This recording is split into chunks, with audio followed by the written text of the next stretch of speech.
एक से बात बताओ चाहती आप लोग से, हमारे कने नया डांस आ गया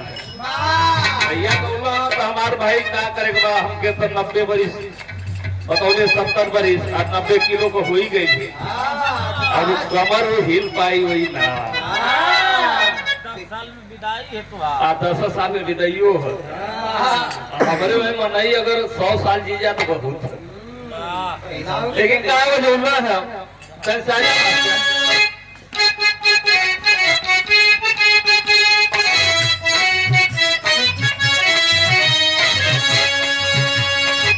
इहे बजौला है कोना में सोच के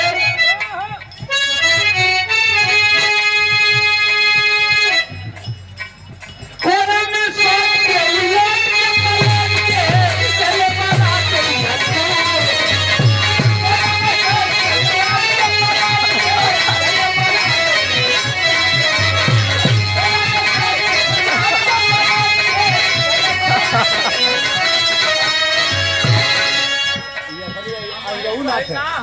वैसे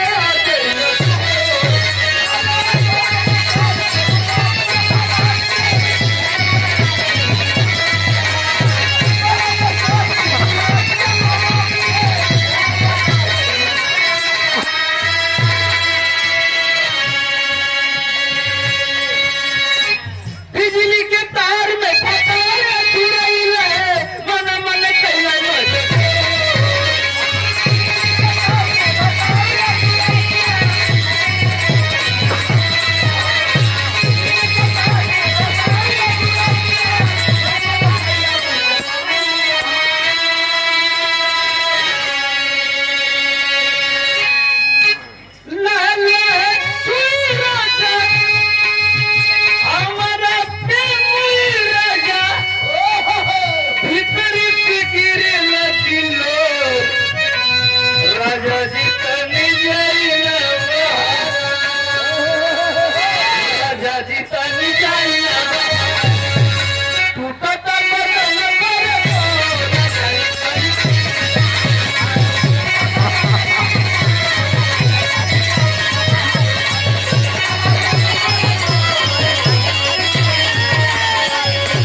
एक पुरस्कार बा नमस्कार प्रणाम बा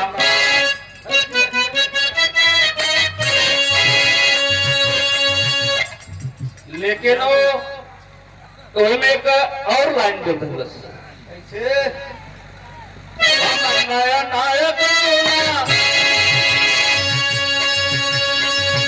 नया तकिया बिछाया